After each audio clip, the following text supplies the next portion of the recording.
السلام علیکم و رحمت الله و برکاته. بینندگان عزیز و گرامی، انشاءالله امروز به یاری پروردگار میخواهم برای شما بینندگان باز یک نمود پیچینی را نشان بدهم. بعضی ها نام او را رمشکه میگن چون که مثل گل باره هست، بعضی ها کرابیه میگن او را. خب به هر حال انشاءالله که شروع میکنیم. در اینجا ما داریم 250 گرم مسکه داریم، 400 گرم آرد است، یک پچکه رزدخلیتل هست، 2 دانه تخم است و 140 گرم هم سخر پودر است، یک کمتر ونیلین. خب بینندگان عزیز، نوارهای ما را به یاران و دوستان روان کنین، آبونه شدن فراموش نکنین. این انشاءالله که شروع میکنیم. بسم الله الرحمن الرحیم گفته 250 گرم مسکمون در داخل ظرفمون میگیریم. مسکمون نرم باشد، خنک نباشد، بگیریم که یخ نباشد، نرم باشد. این حال شروع میکنیم زدن مسکه را تا یکم تر پجام داده نشه.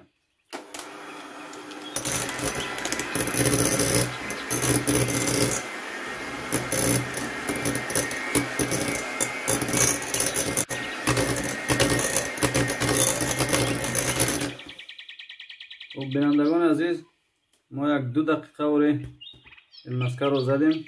ببینید رنگش هم تغییر کرده است.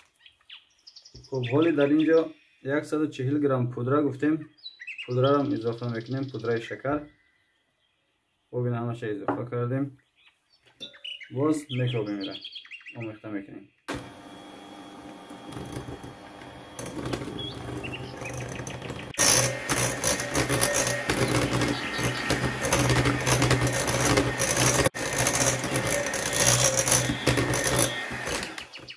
خب بینندگان عزیز، 2 دانه تخم داشتیم در اینجا، 1 دانه ش اضافه میکنیم. خب باز با میکسر آمیخته میکنیم اینا را.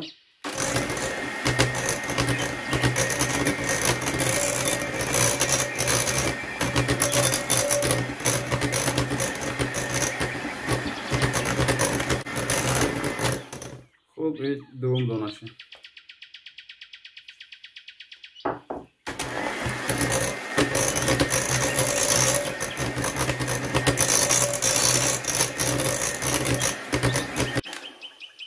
خب بینندگان عزیز، یک کمتر ونیلین اضافه میکنیم. خب از او پراشوکش هم باشم میشود، از این هم باشم میشه، یک کم اکر 3-4 قطره. خب این را باز آمیخته میکنیم.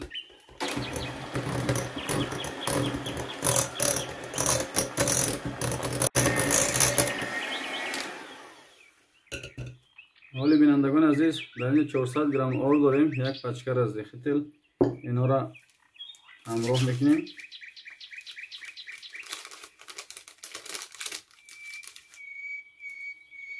رزدخلیتل کوفته سادیم همراه آرد.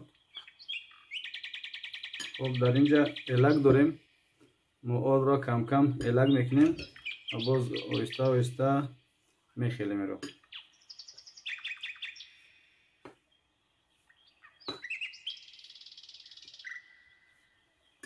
نمی شکل خطی کم تاشه الگ میکنیم. خب با سرعت پست را میزنیم.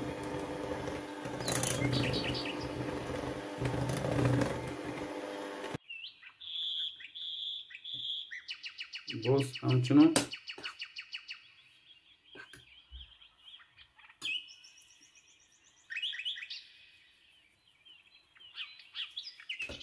با سرعت پست بازم میکنیم.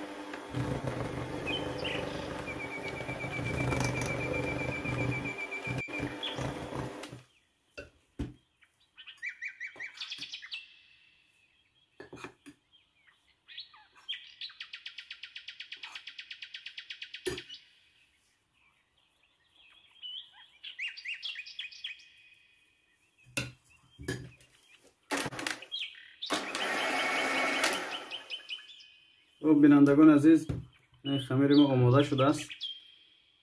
حالی لیست آماده میکنیم. لیست ما نگذاشتیم، این از این خلطه ها میگیریم. یک تا این قلب رمشکه را در داخل میگذاریم.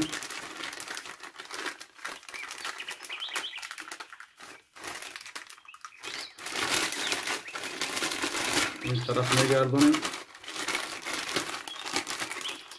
خب خمیری که داریم آماده کردیم. خیلی بینندگان از شما کوشش کنین با میکسر بسیاری بد نزنین. با میکسر اگر بسیار بزنین مسکه است، نرم میشود. بازم او چینک شروع نمیاد، با دست هم بکوبین هم میشود.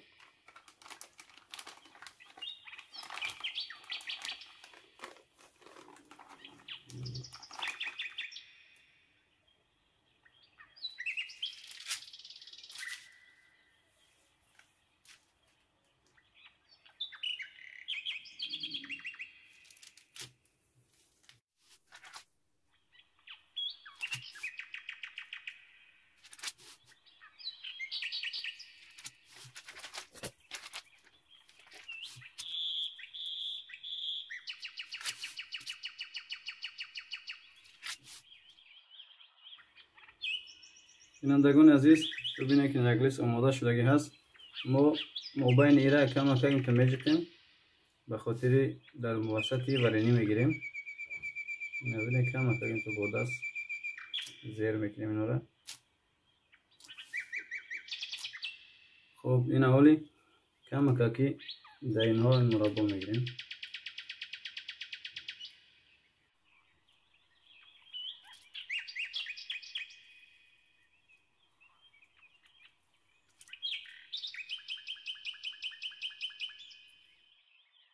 ببینید عزیزان اینا آماده شده هستند. اینها را میبریم در دخافکه در حرارت 200 درجه در مدت 10 تا 12 دقیقه اینا پخته میشن. باز وابستگی به دخافکه هر یک شما می داشته باشد بینندگان عزیز.